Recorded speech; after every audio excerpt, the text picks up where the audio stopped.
আমরা দ্বিতীয় চ্যাপ্টার পড়ছিলাম। দ্বিতীয় চ্যাপ্টারটা ছিল জ্ঞানের স্বরূপ ও জ্ঞান সংক্রান্ত মতবাদ। এটারই আমাদের আজকে দ্বিতীয় ক্লাস হচ্ছে এটা। তো আমরা আগের দিন আমরা বেশ কিছু বাক্য দেখেছিলাম, বিভিন্ন ধরনের বাক্য যেগুলোর মাধ্যমে আমরা জ্ঞান প্রকাশ করি, সেরকম কিছু বাক্য আমরা দেখেছিলাম আগের দিন। এবার আজ আমরা পড়ব যে এই জ্ঞান সংক্রান্ত বিষয়ে জ্ঞান সংক্রান্ত বিষয়ে একটা গুরুত্বপূর্ণ প্রশ্ন, যেটাকে নিয়ে জ্ঞানতত্ত্ব গড়ে উঠল, সেটা হচ্ছে জ্ঞান লাভ কিভাবে সম্ভব, মানে কিভাবে জ্ঞান লাভ করা যায়। ঠিক আছে, আমরা জ্ঞান কিভাবে লাভ করি, এটাই হচ্ছে প্রশ্ন। আমরা জ্ঞান কিভাবে লাভ করি, এই প্রশ্নটাকে কেন্দ্র করে 4 রকমের মতবাদ গড়ে উঠেছে।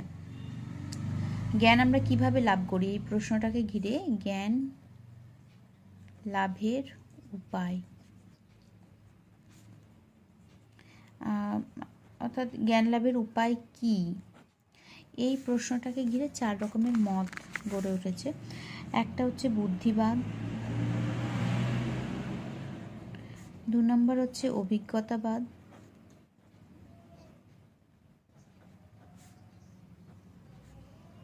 3 নম্বর হচ্ছে বিচারবাদ, আর 4 নম্বর হচ্ছে স্বজ্ঞাবাদ। এই 4 ধরনের মতবাদ গড়ে উঠেছে। আমাদের এখানে পাঠ্য আমরা বুদ্ধিবাদ আর অভিজ্ঞতাবাদ পড়ব, আর বিচারবাদও কিছুটা হয়তো পড়ব। আচ্ছা, তো প্রথমে আমরা বুদ্ধিবাদ নিয়ে আলোচনা করি, যে বুদ্ধিবাদীদের মত কি, জ্ঞানের উৎপত্তি কিভাবে হয়েছে, জ্ঞান আমরা কিভাবে লাভ করি, কোন উপায়ে লাভ করি, এই বিষয়ে বুদ্ধিবাদীদের মত কি সেটা প্রথমে দেখা যাক। তো বুদ্ধিবাদীদের সাধারণ কতগুলো মত, যেগুলো সমস্ত বুদ্ধিবাদীরাই সমর্থন করেন, সেটা হচ্ছে যে বুদ্ধিবাদীদের প্রথম কথাই হচ্ছে এটা, যে বুদ্ধি জ্ঞান লাভের আদর্শ উৎস। তার মানে এরা বলতে চাইছেন যে জ্ঞান লাভের ক্ষেত্রে বুদ্ধি হচ্ছে একটা উপায়, বুদ্ধি হচ্ছে আদর্শ উপায়। তো এরা বলছেন যে বুদ্ধি জ্ঞান লাভের আদর্শ উৎস। আরও এনারা বলেছেন, সেটা হচ্ছে এনারা বলেছেন যে মনের স্বাভাবিক ধর্ম হলো বুদ্ধি। আরও বলেছেন যে এই বুদ্ধির সাহায্যেই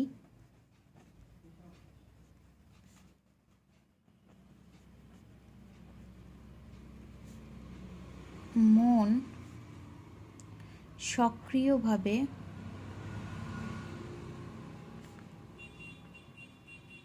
সহজাত ধারণাগুলি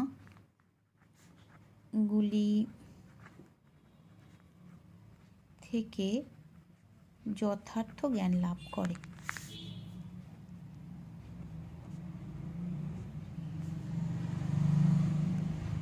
তাহলে কি বলল, যে বুদ্ধিবাদীদের মতে বুদ্ধি জ্ঞান লাভের আদর্শ উৎস। তার মানে বুদ্ধিবাদীরা বলতে চাইছেন বুদ্ধি দ্বারাই আমরা জ্ঞান লাভ করি। বুদ্ধিটা কি না, বুদ্ধি হচ্ছে মনের একটা স্বাভাবিক ধর্ম, মনের একটা স্বাভাবিক ধর্ম হচ্ছে বুদ্ধি। এই বুদ্ধিকে সাহায্য নিয়ে মন কি করে, সক্রিয় হয়।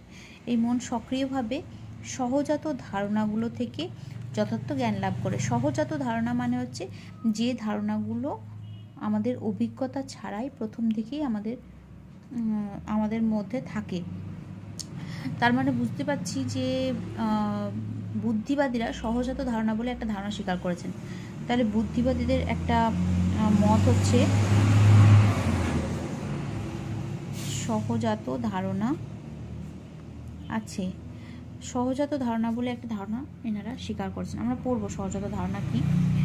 তো যাই হোক, আপাতত এটুকু বুঝলাম যে সহজাত ধারণা বলে একটা ধারণাও স্বীকার করেছেন, এবং বুদ্ধিকেও স্বীকার করেছেন, যে বুদ্ধির মাধ্যমেই মন সক্রিয় হয়ে সহজাত ধারণাগুলোর সাহায্য নিয়ে যথার্থ জ্ঞান লাভ করে, নানা বিষয়ে যথার্থ জ্ঞান লাভ করে।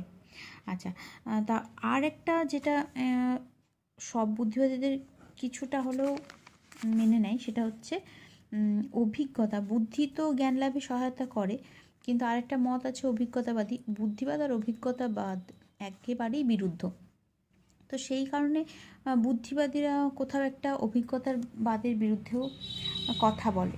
তো এনাদের একটা মূল কথা বলা যেতে পারে এইটা, যে এনারা বলেছেন যে অভিজ্ঞতায় যে জ্ঞান লাভ হয়, অভিজ্ঞতাতেও জ্ঞান লাভ হয় সেটা স্বীকার করছে, অভিজ্ঞতায় যে জ্ঞান লাভ হয়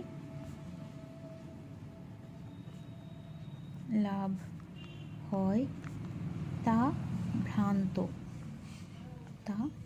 ভ্রান্ত, তার মানে অভিজ্ঞতার সাহায্যে যে জ্ঞান লাভ হচ্ছে সেটাকে যথার্থ জ্ঞান বলে স্বীকার করছে না বুদ্ধিবাদীরা। বুদ্ধিবাদীরা বলছেন কি, অভিজ্ঞতা থেকে যে জ্ঞান লাভ হয় সেগুলো ভ্রান্ত, মানে সেগুলো ভুল, হ্যাঁ, তো যথার্থ জ্ঞান নয় সেগুলো। তো এই ধরনের কিছু এরকম মতবাদ। তাহলে আমরা এখান থেকে বুঝতে পারলাম যে বুদ্ধিবাদীরা বুদ্ধিকে মূল্য দিয়েছেন, সঙ্গে সহজাত ধারণাকেও যথেষ্ট মূল্য দিয়েছেন, আর অভিজ্ঞতাবাদকে এনারা মূল্য দেননি। এনারা বলতে চাইছেন যে অভিজ্ঞতার মাধ্যমে যদি আমরা কিছু জানতেও পারি তাহলেও সেটা বেশিরভাগ ক্ষেত্রেই ভ্রান্ত হয়, যথার্থ হয় না। তো এরকম কিছু মত হচ্ছে বুদ্ধিবাদীদের মত। এবার এই ক্ষেত্রে একটা ব্যাপার আছে, সেটা হচ্ছে বুদ্ধিবাদীরা সবাই কিন্তু একই মতে বিশ্বাসী নন। বুদ্ধিবাদীদের মধ্যে এই বিষয়ে আবার দু রকমের মানে ভেদ হয়ে গেছে। তো বুদ্ধিবাদ দু রকমের, বুদ্ধিবাদ এখানে দুই ভাগে ভাগ হয়ে গেছে। সেটা হচ্ছে চরমপন্থী বুদ্ধিবাদ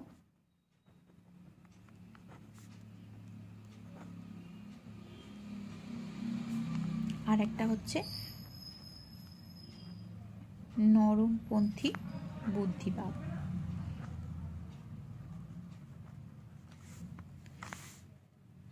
এই দু রকম ভাগে ভাগ হয়ে গেছে। চরমপন্থী নরমপন্থী কথাটা শুনি আমরা কিছুটা ধারণা করতে পারছি যে এনারা চরম মতবাদে বিশ্বাসী হবেন আর এনারা কিছুটা হলেও নরমপন্থী হবেন।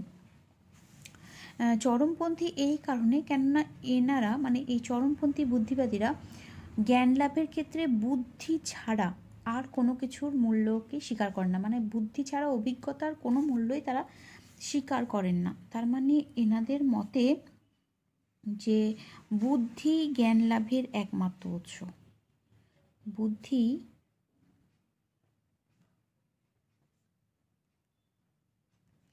জ্ঞান লাভের একমাত্র উৎস।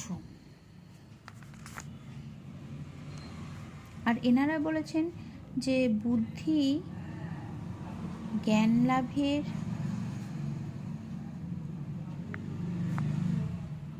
আদর্শ উৎস, তবে অভিজ্ঞতারও মূল্য আছে। তার মানে এনারা বুদ্ধিকে যেমন আদর্শ উৎস বলেছেন জ্ঞান লাভের ক্ষেত্রে, সেই রকমভাবে অভিজ্ঞতাকেও কিন্তু একেবারেই ফেলে দেননি, অভিজ্ঞতাকেও কিছুটা হলেও মূল্য দিয়েছেন। কিন্তু চরমপন্থী বুদ্ধিবাদীরা বুদ্ধিকেই একমাত্র গুরুত্ব দিয়েছেন। ঠিক আছে, এবার হচ্ছে দেখো 2 নম্বরে আমরা যাই। আচ্ছা, 2 নম্বরে দেখো চরমপন্থী বুদ্ধিবাদীরা যারা, তারা মনে করেন যে যথার্থ জ্ঞান হলো আবশ্যিক ও সার্বিক,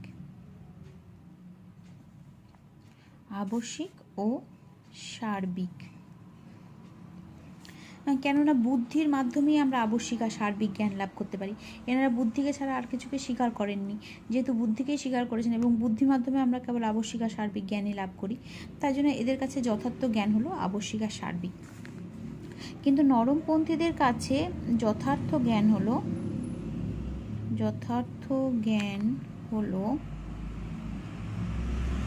আবশ্যিক, সার্বিক ও তথ্য জ্ঞাপক।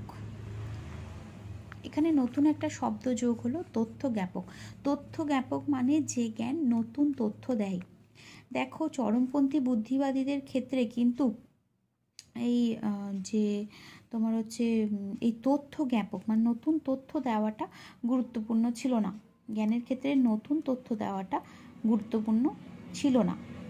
কিন্তু যারা নরমপন্থী বুদ্ধিবাদী আছেন তারা যেহেতু বুদ্ধির সঙ্গে সঙ্গে অভিজ্ঞতাকেও স্বীকার করেছেন, সেই কারণে তাদের কাছে বুদ্ধির মাধ্যমে প্রাপ্ত আবশ্যিক আর সার্বিক এই গুণটা যেমন স্বীকার্য, তেমনি অভিজ্ঞতার দ্বারা পাওয়া এই তথ্য জ্ঞাপক অভিজ্ঞতাই আমাদের নতুন জ্ঞান দেয়। কিন্তু বুদ্ধির মাধ্যমে আমরা যেটা আমাদের মধ্যে অলরেডি আছে নিহিত, যেটাকে আমরা সহজ ধারণা বললাম, সেটাই পাই, নতুন কিছু পায় না। আর তথ্য জ্ঞাপক তখনই হয় যখন আমরা অভিজ্ঞতা মাধ্যমে, বলে না অভিজ্ঞতার দ্বারা আমরা নতুন নতুন জিনিস জানতে পারি। তো অভিজ্ঞতাই আমাদেরকে হচ্ছে নতুন তথ্য দেয়। তো যেহেতু নরমপন্থীরা অভিজ্ঞতাকেও স্বীকার করেছেন, সেই কারণে তোমার হচ্ছে এনারা জ্ঞানের ক্ষেত্রে, যথার্থ জ্ঞানের ক্ষেত্রে যেরকম আবশ্যিক আর সার্বিকতাকে মূল্য দেন, তেমনি তথ্য জ্ঞাপকটাকেও মানে নতুন তথ্য দেওয়াটাকেও গুরুত্ব দিয়েছেন। এবার 3 নম্বর দেখো, 3 নম্বর হচ্ছে চরমপন্থী বুদ্ধিবাদীদের মতে জ্ঞানের ক্ষেত্রে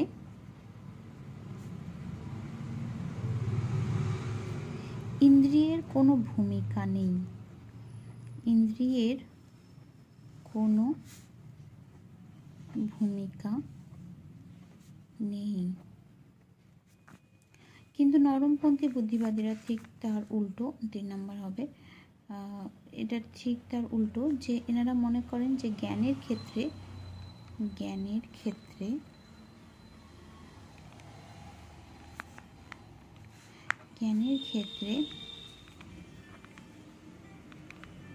ইন্দ্রিয়ের মূল্য আছে। ঠিক আছে, তো এইটা হলো মোটামুটি চরমপন্থী নরমপন্থী পার্থক্য। আর 2-4টে পার্থক্য করতে পারো। হ্যাঁ, একটা খুব ইম্পর্টেন্ট পার্থক্য আমার এই মুহূর্তে মনে পড়ছে, সেটা না বললেই নয়।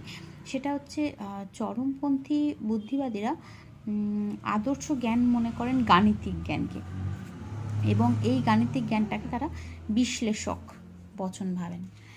তাদের মধ্যে এই গাণিতিক জ্ঞান হচ্ছে বিশ্লেষক। তাহলে আদর্শ জ্ঞান মনে করে গাণিতিক জ্ঞানকে, এবং গাণিতিক জ্ঞান হয় বিশ্লেষক। এটা আমি ছোট করে লিখে দিই, তোমরা এটাও লিখে নিতে পারো। এটা একটা ইম্পর্টেন্ট পার্থক্য, এখন মনে পড়লে তো বলে দিই যে আদর্শ জ্ঞান হচ্ছে গাণিতিক জ্ঞান। আদর্শ জ্ঞান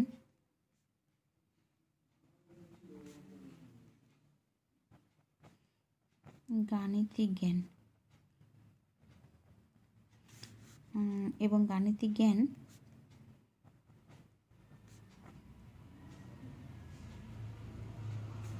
মানে গাণিতিক বচন, যেটা গাণিতিক জ্ঞান হয় বিশ্লেষক।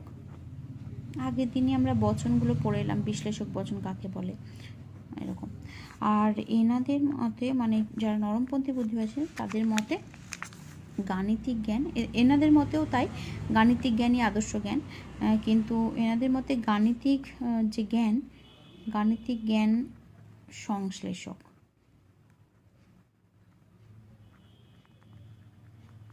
ঠিক আছে, শুধু সংশ্লেষক নয়, সংশ্লেষক ও পূর্বত সিদ্ধ, পূর্বত সিদ্ধ সংশ্লেষক। আগের দিন আমরা এগুলো সব পড়েছি, পূর্বত সিদ্ধ বচন কাকে বলে, সংশ্লেষক বচন কাকে বলে, এরকম। আচ্ছা, মোটামুটি এরকম একটা পার্থক্য আমরা করতে পারি, এরকম কয়েকটা পার্থক্য। এক্ষেত্রে আরেকটা জিনিসও বলে দেওয়া দরকার, সেটা হচ্ছে চরমপন্থী বুদ্ধিবাদী কাকে বলবো। প্রাচীন যুগের সক্রেটিস, আমরা সক্রেটিসকে চরমপন্থী বুদ্ধিবাদী বলতে, প্লেটোকে বলতে পারি, ডেকার্ট, স্পিনোজা, মোটামুটি সবাই, স্পিনোজাকে বলতে পারি, লাইবনিজ তো অবশ্যই চরম বুদ্ধিবাদী, ভলফকে বলতে পারি, এরকম কিছু দার্শনিক। আর নরমপন্থী হলেন যে কান্ট। দেখো, এমনিতে কান্টকে নরমপন্থী বুদ্ধিবাদী বলা হয়, তবে কান্ট কিন্তু মূলত বিচারবাদী। এই যে আমরা আগে এখানে পড়ছিলাম বিচারবাদ, তো কান্ট বিচারবাদী দার্শনিক। কখনো যদি এরকম প্রশ্ন আসে কি কান্ট কোন দার্শনিক, তো তখন অবশ্যই অভিজ্ঞতাবাদী, মানে নরমপন্থী বুদ্ধিবাদী না লিখে অভিজ্ঞতাবাদী লিখলেই আমার মনে হয় সব থেকে ভালো হবে। তো কান্টকে কিন্তু মূলত অনেকেই নরমপন্থী বুদ্ধিবাদী বলেছেন, তবে কান্ট মূলত হচ্ছেন একজন বিচারবাদী। তবুও এখানে আমরা কান্টকে নরমপন্থী হিসেবে দেখতেই পারি, কেননা ওয়ালস এটা লিখে দিই, দাঁড়াও। ওয়ালস উনি তার রিজন অ্যান্ড এক্সপিরিয়েন্স এই বইটাতে, রিজন অ্যান্ড এক্সপিরিয়েন্স এই বইটাতে কান্টকে নরমপন্থী বুদ্ধিবাদী বলেছেন। হ্যাঁ, আমি একটু লিখেই দিই, দেখো, কান্টকে নরমপন্থী বুদ্ধিবাদী বলেছেন। তো সেই হিসেবে আমরা কান্টকে এখানে নরমপন্থী বুদ্ধিবাদী হিসেবে দেখতে পারি, কিন্তু প্রকৃতপক্ষে কান্ট একজন বিচারবাদী, কিন্তু না বুদ্ধিবাদী না অভিজ্ঞতাবাদী, উনি হলেন বিচারবাদী। তবে এখানে আমরা এনাকে নরমপন্থী বুদ্ধিবাদী হিসেবে দেখতে পারি। যাই হোক, তো এইটা ছিল আমাদের নরমপন্থী আর চরমপন্থী বুদ্ধিবাদের মোটামুটি একটা চিন্তাধারার পার্থক্য কিছুটা। তো এবার আমরা একটু ডিটেলসে যদি আমরা চরমপন্থী বুদ্ধিবাদীদেরকে আর নরমপন্থী বুদ্ধিবাদীদেরকে একটু তাদের মতামতগুলো পড়ে নিই, তাহলে অনেকটা ক্লিয়ার হবে ব্যাপারটা। দেখো, প্রথমে আমরা তাহলে চরমপন্থী বুদ্ধিবাদী দিয়ে শুরু করি। চরমপন্থী বুদ্ধিবাদীদের মতে আমরা পড়ব ডেকার্ট, স্পিনোজা, লাইবনিজকে। ঠিক আছে, তো ডেকার্ট, স্পিনোজা, লাইবনিজ এই তিনটে পড়লে যথেষ্ট। তিনটে আমরা পড়ে নিই। দেখো, চরমপন্থী বুদ্ধিবাদীদের মধ্যে প্রথমে আমরা ডেকার্টকে বলছি। ঠিক আছে, দেখো, ডেকার্তের আগেও আমরা যেরকম বললাম সক্রেটিস, প্লেটো, এনারাও কিন্তু তোমার হচ্ছে বুদ্ধিবাদী ছিলেন, চরমপন্থী বুদ্ধিবাদীই ছিলেন। তো ডেকার্তের সময় এসে মাঝে মধ্যযুগ ছিল, প্রাচীন যুগের পর মধ্যযুগ ছিল, ডেকার্ত এলেন আধুনিক যুগে ডেকার্তকে আধুনিক দর্শনের জনক বলা হয়। আগে আমরা বোধহয় এটা পড়েছিলাম, জেনারেল পড়ার সময় আমরা পড়েছিলাম যে ডেকার্তকে আধুনিক দর্শনের জনক বলা হয়। তো ডেকার্ত এসে কী করলেন না, দর্শনে গাণিতিক পদ্ধতি প্রয়োগ করলেন, দর্শনের মধ্যে গাণিতিক পদ্ধতি প্রয়োগ করলেন। এই জন্য কিন্তু পলসন এটা শর্ট প্রশ্ন আসতে পারে, তো একটু লিখিনি। এই জন্য কী করেছেন বলতো, পলসন ডেকার্তের বুদ্ধিবাদকে গাণিতিক বুদ্ধিবাদ বলেছেন, যেহেতু উনি কী করলেন, গাণিতিক পদ্ধতিকে দর্শনে প্রয়োগ করলেন। তো ওই জন্য পলসন ডেকার্তের এই দর্শন পদ্ধতিকে গাণিতিক বুদ্ধিবাদ বলেছেন। এই যে শর্ট প্রশ্ন হিসাবেও কিন্তু আসতে পারে।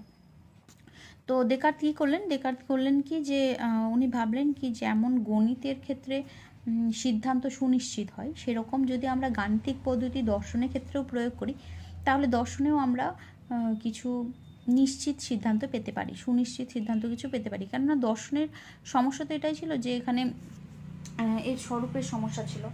তো এই জন্য উনি কী করলেন, গাণিতিক পদ্ধতিকে দর্শনে প্রয়োগ করলেন।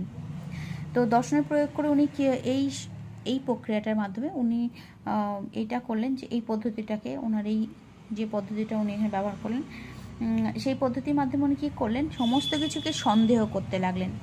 তার চারপাশে তিনি যা কিছু দেখছেন সমস্ত কিছুকে তিনি সন্দেহ করতে শুরু করলেন। এই যে এগুলোর অস্তিত্ব আছে কিনা, এই অস্তিত্ব নিয়ে সন্দেহ করতে শুরু করলেন। এরকম সন্দেহ করতে করতে তিনি এমন একটা জায়গায় এলেন যেখানে তিনি নিজের আত্মাকে, মানে মনকে, নিজের মন বা আত্মা যেটাই বলো, সেই আত্মাটাকে অস্বীকার করতে পারলেন না। কেন কি, সংশয় করতে হলে কেউ থাকুক বা না থাকুক, মনটাকে তো থাকতে হবে, মন বা আত্মা যেটাই বললে কেন। তো সংশয় করতে হলে যে সংশয় করছে তাকে তো থাকতে হবে। সেই সংশয়টা করছে কে? মন সংশয় করছে। তার মানে আমরা যদি সমস্ত কিছুকে অস্তিত্বহীন ধরে নিই, তবু মনের অস্তিত্বকে আমরা অস্বীকার করতে পারি না।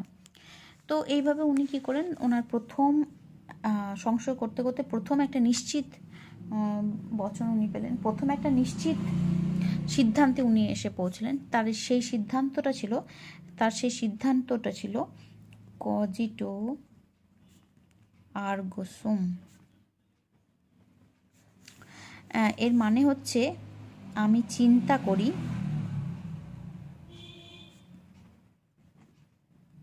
অতএব আমি আছি। অতএব আমি আছি।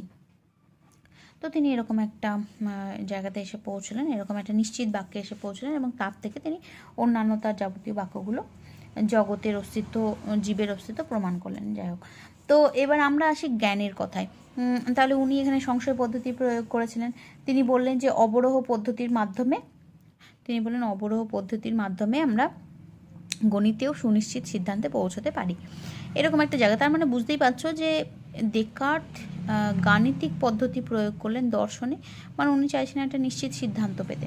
তো এখানে এসে তো উনি জ্ঞানের ক্ষেত্রে কি বললেন, এবার আমরা ওটা জানবো যে উনি জ্ঞানের ক্ষেত্রে এটা বললেন কি, উনি তো একজন চরমপন্থী বুদ্ধিবাদী, তো খুব স্বাভাবিক উনি প্রথমে এটাই বললেন যে বুদ্ধি জ্ঞানের একমাত্র উৎস, বুদ্ধি জ্ঞানের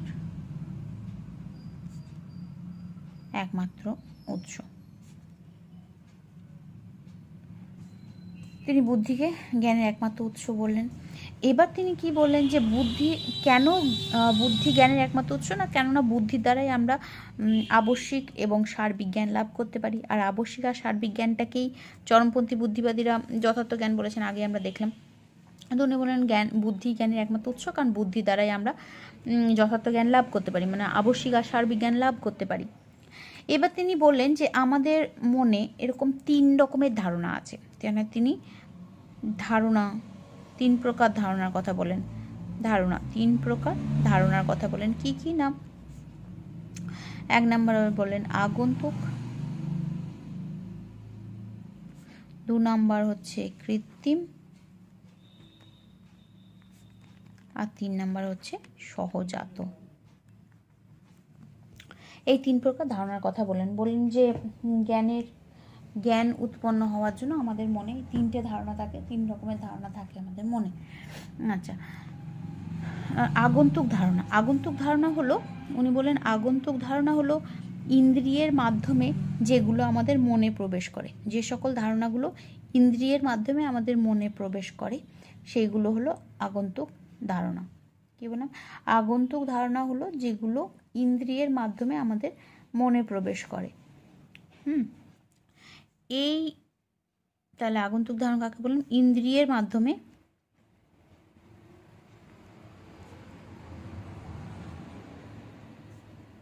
যে ধারণা আমাদের মনে প্রবেশ করে, তার মানে আমরা আমাদের ইন্দ্রিয় দিয়ে যা কিছু দেখি সেই সব কিছু হচ্ছে আগন্তুক ধারণা। যেমন বইয়ের ধারণা, গাছের ধারণা, পাখির ধারণা, এগুলো সব আমরা ইন্দ্রিয় দিয়ে দেখি। পাহাড়ের ধারণা, এই সমস্ত হলো আগন্তুক ধারণা। কৃত্রিম ধারণা কি না, উনি বলেন কৃত্রিম ধারণা হচ্ছে যে একাধিক আগন্তুক ধারণাকে পরস্পরের সাথে সম্পর্কিত করে একটি কাল্পনিক ধারণা গঠন করা হচ্ছে কৃত্রিম ধারণা। তার মানে একাধিক আগন্তুক ধারণাকে পরস্পরের সাথে মিশিয়ে, পরস্পরের সাথে সমন্বয় ঘটিয়ে যে কাল্পনিক ধারণা গঠিত হয়, তাহলে একাধিক আগন্তুক ধারণা দ্বারা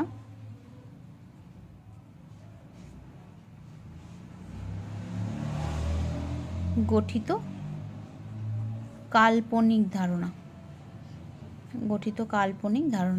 মানে যার কোনো বাস্তব অস্তিত্ব নেই।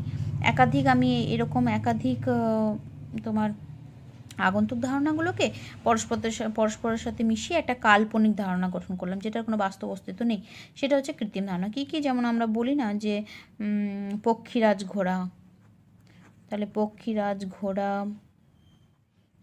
তারপরে আমরা বলি যে মৎস্যকন্যা, সোনার পাহাড়, এগুলো হচ্ছে কৃত্রিম ধারণা। এখন উনি যে আগন্তুক আর কৃত্রিম ধারণাটার কথা বললেন, এই দুটো ধারণা হচ্ছে অস্পষ্ট। এই ধারণাটা এবং এই ধারণাটা, এই দুটো ধারণাই হচ্ছে অস্পষ্ট ধারণা, কেননা এগুলো ইন্দ্রিয়ের মাধ্যমে লাভ হয়। এনারা আগেই বলেছেন যে ইন্দ্রিয়ের মাধ্যমে অভিজ্ঞতায় যে জ্ঞান লাভ হয় তা ভ্রান্ত, স্পষ্ট নয়, তা একদম নিশ্চিত নয়, ভ্রান্ত। তো উনি সেই জন্য এখানেও বলেছেন আগন্তুক আর কৃত্রিম ধারণা যেহেতু ইন্দ্রিয়ের মাধ্যমে লাভ হচ্ছে, তাই এগুলো হচ্ছে অস্পষ্ট ধারণা। স্পষ্ট ধারণা কোনটাকে বলেছেন? সহজাত ধারণাকে।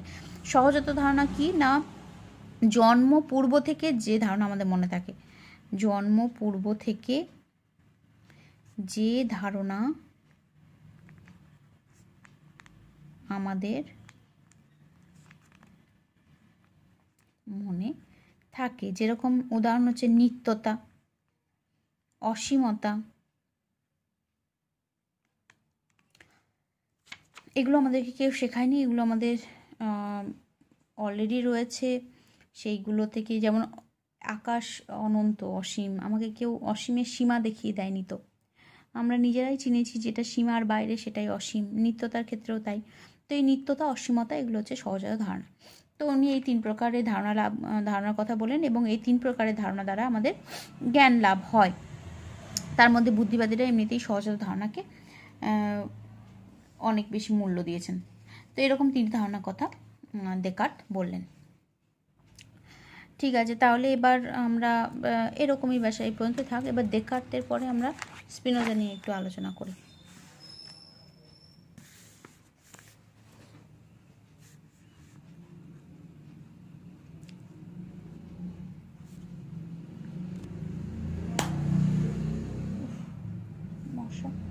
আচ্ছা, স্পিনোজা কিন্তু ডেকার্টের মতোই কথা বলেছেন। ডেকার্ট যেরকম গাণিতিক পদ্ধতি ব্যবহার করেছেন, স্পিনোজা সেরকম কি করেছেন, স্পিনোজাও অবরোহ পদ্ধতির মাধ্যমে উনি জ্যামিতিক পদ্ধতি ব্যবহার করেছেন, দর্শনের জ্যামিতিক পদ্ধতি ব্যবহার করেছেন।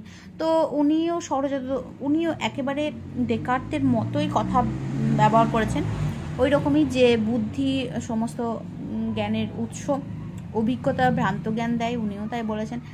এবং উনি এটাও বলেছেন যে আমাদের কিছু ধারণা সহজাত। ডেকার্ট তো যেমন বললেন যে 3 রকমের ধারণা আছে, তেমন আমাদের কিছু ধারণা সহজাত। স্পিনোজাও তেমনই বলেছেন আমাদের কিছু ধারণা সহজাত। এটা আমি লিখছি এখানে, আমাদের কিছু ধারণা সহজাত।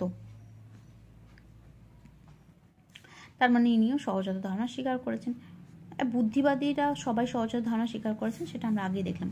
আচ্ছা, ইনি যেটা বলেছেন সেটা হচ্ছে যে ইনি কি করেছেন না, দ্রব্য, যেটাকে উনি ঈশ্বরও বলেছেন, তো দ্রব্য বা ঈশ্বর লিখছি আমি, এবং গুণ আর হচ্ছে রূপান্তর, এই 3 প্রকারের সহজাত ধারণার কথা বলেছেন।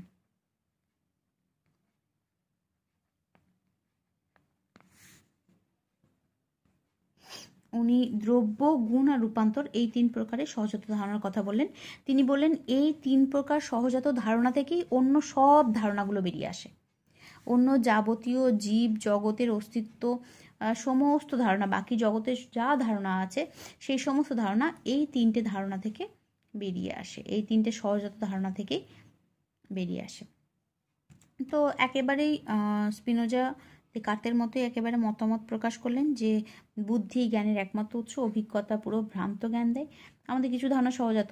এই সহজাত কিছু ধারণার মধ্যে তিনটে ধারণা সহজাত আমাদের, একটা হচ্ছে দ্রব্য, গুণ আর রূপান্তর। এই 3টে সহজাত ধারণা থেকে অন্য সব ধারণাগুলো বেরিয়ে আসে। এবার হচ্ছে লাইবনিজ। দেখো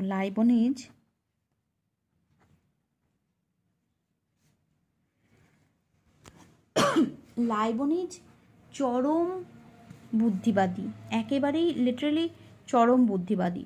উনি চরম বুদ্ধিবাদী, এই কারণে চরম বুদ্ধিবাদী কেননা দেখো এনারাও চরম বুদ্ধিবাদী ছিলেন ডেকার্ট, স্পিনোজা, কিন্তু লাইবনিজ চরম থেকে চরমতম বুদ্ধিবাদী। উনি কি বললেন, উনি চরম বুদ্ধিবাদী এই কারণে আমি বলছি কেননা এতক্ষণ ডেকার্ট বলো বা স্পিনোজা বলো, তারা বলে এসেছেন যে আমাদের কিছু ধারণা সহজাত, কিন্তু লাইবনিজ বললেন যে আমাদের সব ধারণা সহজাত। দেখো এতক্ষণ ধরে আমরা যে স্পিনোজা পড়লাম বা ডেকার্ট পড়লাম, তারা বলেছেন আমাদের কিছু ধারণা সহজাত, সমস্ত ধারণাটা নয়, কিন্তু লাইবনিজ বললেন আমাদের সকল ধারণা, আমাদের সব ধারণা সহজাত। তার মানে উনি সহজাত ধারণার বাইরে অন্য কিছুই স্বীকার করছেন না। উনি এটা বলতে চাইছেন যে জগতের যা কিছু জ্ঞান সমস্ত এই সহজাত ধারণা থেকে আসেন। এই জন্য উনি একটা কথাও বলেছেন যে এই যে সহজাত ধারণার কথা উনি বলেন, এখানে উনি নিজের চরম বুদ্ধিবাদী হওয়ার পরিচয় দিয়েছেন। তিনি বললেন যে আমাদের সবটাই সহজাত ধারণা। কেন? আমাদের মনে যত ধারণা আছে সবটাই সহজাত ধারণা, মানে সবটাই জন্মের পূর্ব থেকে আমাদের মধ্যে থাকছে। তার মানে আমাদের বাইরে থেকে আমাদের মনে কিছুই ঢুকছে না, আমাদের বাইরে থেকে আমাদের মনে কোনো ধারণাই ঢুকছে না। সমস্ত ধারণাটাই যদি সহজাত হয়ে যায়, তাহলে আমাদের জন্মের আগে যা কিছু ধারণা আমরা নিয়ে জন্মেছি সেই ধারণাগুলোই আমাদের সম্বল। বাইরে থেকে কিন্তু কোনো ধারণাই আমাদের মনে প্রবেশ করছে না, যেহেতু সব ধারণাই সহজাত, অন্য কোনো ধারণাই নেই বলছে। তার মানে ইন্দ্রিয়ের ভূমিকাকে সম্পূর্ণরূপে অস্বীকার করেছে। ইন্দ্রিয়ের কোনো ভূমিকাই নেই, এটার ক্ষেত্রে ইন্দ্রিয়ের কোনো ভূমিকা নেই। কোথায় ইন্দ্রিয়ের ভূমিকা আছে সেটা আমি বলছি। ইন্দ্রিয়ের কোনো ভূমিকা নেই কি? তাহলে সবগুলো সহজাত ধারণা। তার মানে আমাদের মনটা কোনো মনের মধ্যে কিছুই প্রবেশ করতে পারছে না। সেই জন্য উনি বলেছেন যে আমাদের মন হলো, উনি বলেছেন যে আমাদের মন হলো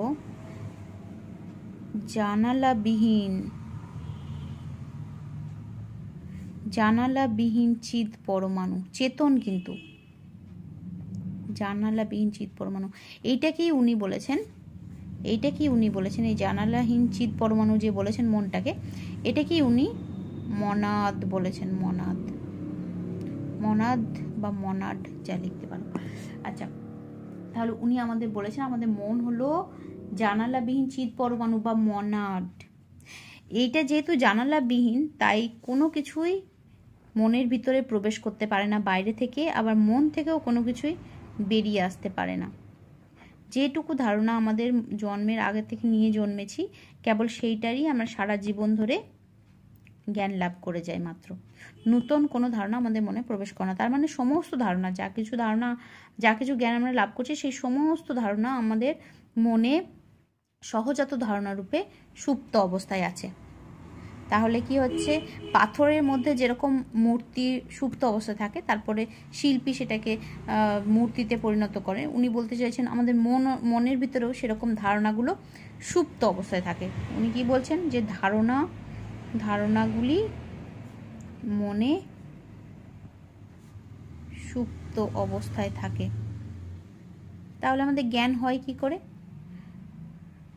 অবস্থায় থাকে। তাহলে আমাদের জ্ঞান হয় কি করে? উনি বলছেন যে যখন আমরা ইন্দ্রিয়ের সাথে বস্তু সংযোগ ঘটে, যখনই আমাদের ইন্দ্রিয় অভিজ্ঞতা হয়, ইন্দ্রিয়ের সাথে বস্তুর সংযোগ ঘটে, তখনই আমাদের সেই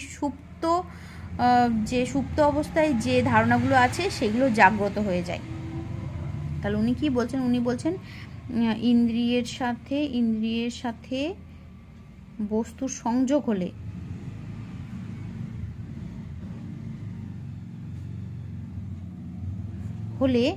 মন সক্রিয় হয়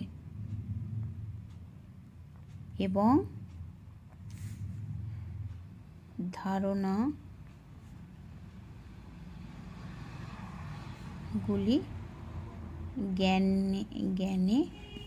জ্ঞানকে প্রকাশ করে। তার মানে উনি এটা বলতে চাইলেন যে আমাদের সমস্ত ধারণা জন্মের আগে থেকে সহজাত ধারণা রূপে আমাদের মনে সুপ্ত অবস্থায় আছে। যখনই এবার সেই মনটা হচ্ছে জানালাবিহীন চিৎ পরমাণু, যেটাকে উনি মনাদ বলেছেন। এটা একটা স্পেশাল টার্ম ইউজ করেছেন, মনাদ। তো উনি মনকে মনাদ বলেছেন। এই মনাদের ভিতরে কোনো কিছুই প্রবেশ করতে পারে না, মনাদ থেকে কোনো কিছু বেরও হতে পারে না। কিন্তু যখন ইন্দ্রিয়ের সাথে বস্তু সংযোগ হয়, তখন মন সক্রিয় হয়ে যায়, আর সেই মন থেকে তখন সেই ধারণাগুলো জ্ঞান হয়ে প্রকাশ লাভ করে। তার মানে উনি ইন্দ্রিয় অভিজ্ঞতাকে জ্ঞান উৎপন্ন হওয়ার ক্ষেত্রে কোনো মূল্য দিচ্ছেন না। শুধুমাত্র ইন্দ্রিয়ের সাথে বস্তুর সংযোগ হলে তখন মন সক্রিয় হয়ে গেলে জ্ঞানটা প্রকাশ পায় মাত্র। তার মানে উনি বলতে চাইছেন যে ইন্দ্রিয় অতিরিক্ত কিছুই করে না, জ্ঞান উৎপন্ন হওয়ার ক্ষেত্রে ইন্দ্রিয় অতিরিক্ত কিছু করে না। সেই জন্য ওনার বিখ্যাত উক্তি হলো যে এইটা যে তোমার যে পয়েন্ট দিয়ে লিখি, যে কেবলমাত্র বুদ্ধি ছাড়া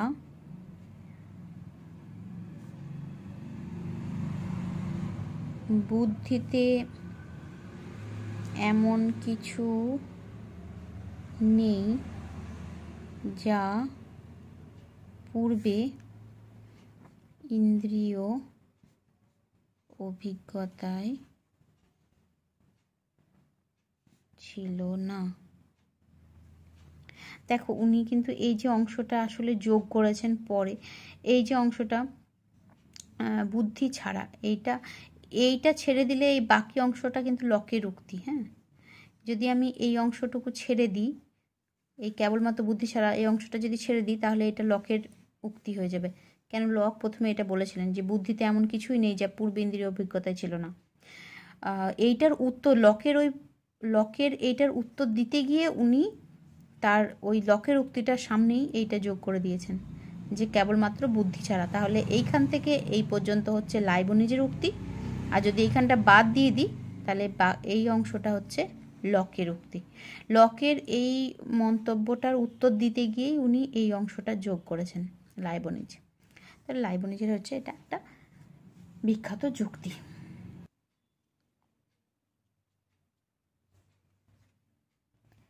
আচ্ছা, এবার চরমপন্থী বুদ্ধিবাদীদের কিছু সমালোচনা আমরা এখানে পড়ে নেব। 1 নম্বর হচ্ছে বুদ্ধিবাদীদের বিরুদ্ধে নির্বিচারবাদের অভিযোগ এসেছে। এনাদের বিরুদ্ধে বলতে চাইছে যে বুদ্ধিবাদকে মানে বুদ্ধিকে নির্বিচারে গ্রহণ করে নেওয়া হয়েছে। অভিজ্ঞতার দ্বারা প্রাপ্ত যে জ্ঞানগুলো, সেগুলোকে যেভাবে বুদ্ধিবাদীরা বিচার করছেন, নিজেদের বুদ্ধির দ্বারা প্রাপ্ত যেগুলো জ্ঞান বোঝাচ্ছে সেইগুলোকে তারা নির্বিচারে মেনে নিয়েছেন। তারা নির্বিচারে সহজাত ধারণাকেই মেনে নিয়েছেন, যে সেই সহজাত ধারণাগুলো আদৌ সহজাত কিনা সেই বিচার তারা করেননি। তাহলে অভিজ্ঞতাবাদকে যেরকম বিচার করছেন, সেরকমভাবে নিজেদের বুদ্ধির দ্বারা প্রাপ্ত জ্ঞানকে তারা বিচার করেননি। সেই কারণে তাদের বিরুদ্ধে নির্বিচারবাদের একটা অভিযোগ আসছে। দ্বিতীয়ত হচ্ছে এনারা বলেন যে ইন্দ্রিয়ের দ্বারা প্রাপ্ত জ্ঞানগুলো ভ্রান্ত, ইন্দ্রিয়লব্ধ জ্ঞান ভ্রান্ত।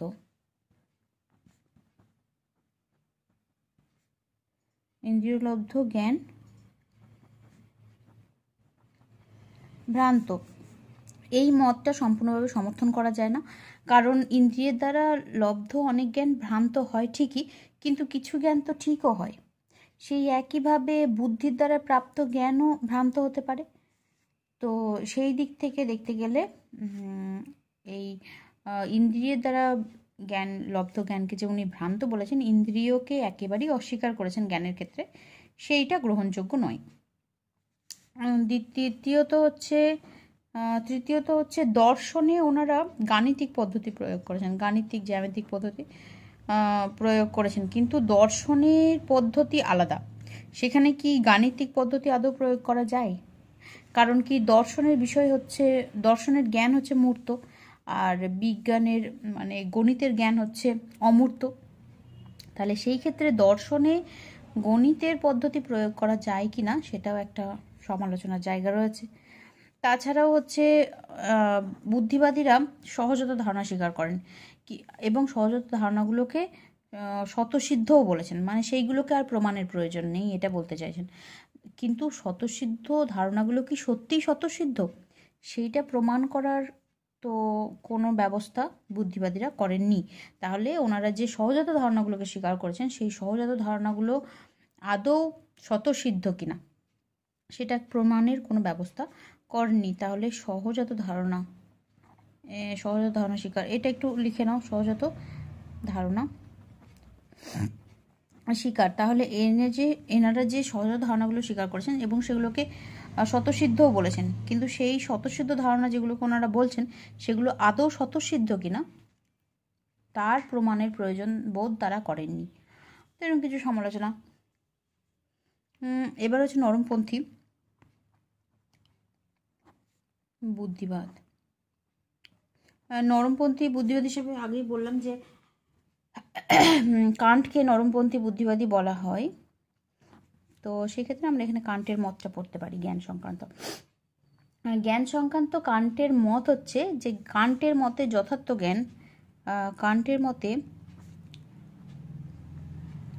যথার্থ জ্ঞান হলো আবশ্যিকতা, যেটা আবশ্যিক হবে, সার্বিক হবে এবং তথ্য জ্ঞাপক হবে।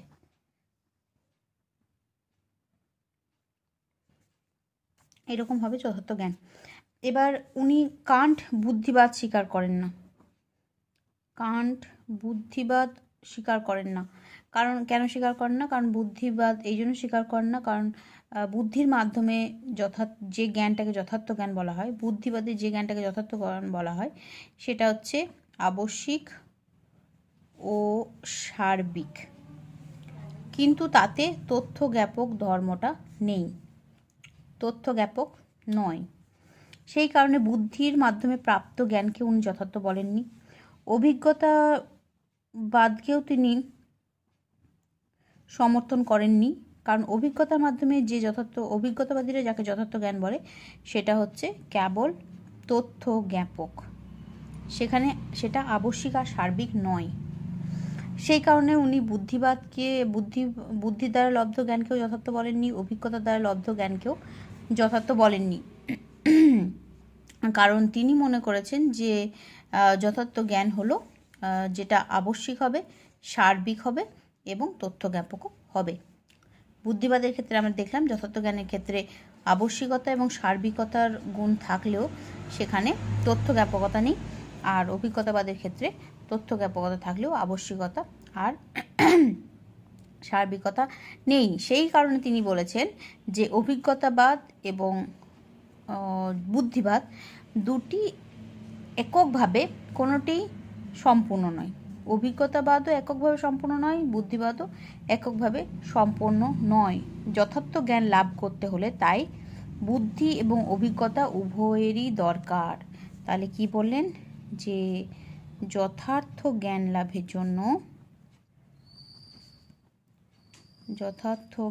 লাভের জন্য অভিজ্ঞতা ও বুদ্ধি উভয়ই প্রয়োজন।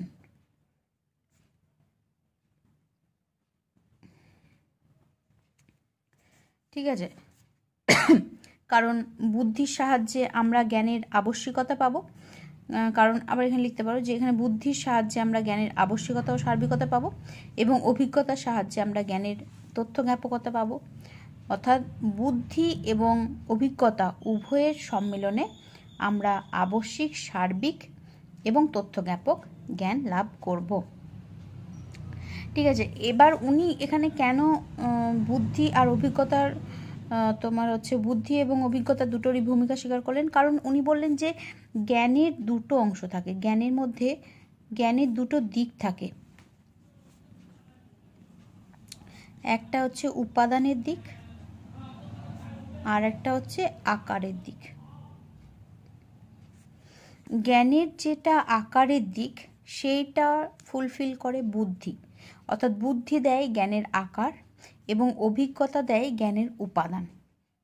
বোঝা গেছে? তাহলে বুদ্ধি দিচ্ছে জ্ঞানের আকার আর অভিজ্ঞতা দিচ্ছে উপাদান। তাহলে জ্ঞান হতে গেলে উপাদানও চাই, আকারও চাই, অর্থাৎ বুদ্ধি এবং অভিজ্ঞতা উভয়ের ভূমিকাতেই যথার্থ জ্ঞান লাভ হচ্ছে। তাহলে জ্ঞান উৎপত্তিতে একইভাবে বুদ্ধি এবং অভিজ্ঞতা উভয়েরই ভূমিকা গুরুত্বপূর্ণ। তাহলে জ্ঞান উৎপত্তিতে অভিজ্ঞতা ও বুদ্ধি উভয়েরই ভূমিকা গুরুত্বপূর্ণ। আচ্ছা, এটা হয়ে গেল অভিজ্ঞতা আর বুদ্ধিবাদের ভূমিকাটা।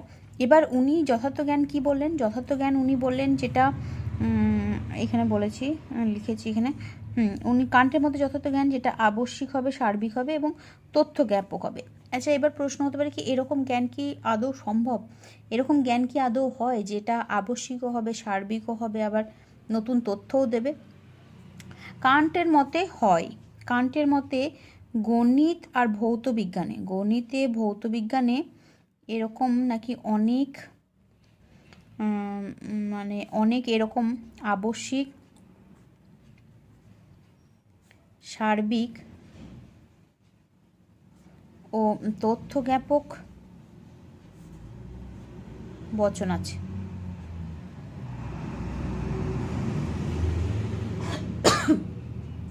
যেমন ধরো 7 + 5 = 12। কান্ট বলছেন, আচ্ছা এটা গণিত হবে, কান্ট বলছেন এই যে বচনটা, গণিতের এই যে বচনটা, এইটা একটা এরকম বচন যেখানে আবশ্যিকতাও আছে, সার্বিকতাও আছে, তথ্যজ্ঞাপকতাও আছে। কারণ কি? কারণ এটা আবশ্যিক এবং সার্বিক এই কারণে, কারণ কি 7-এর সাথে 5 যোগ করলে কোনোভাবেই এইটা 11 হবে না, 13 হবে না, 10 হবে না, 14 হবে না, অন্য কোনো সংখ্যা হবে না, 12ই হবে নিশ্চিতভাবে। নিশ্চিতভাবে যেহেতু এটা 12ই হবে 7 আর 5 যোগ করলে, তাই এটা আবশ্যিক এবং সার্বিক।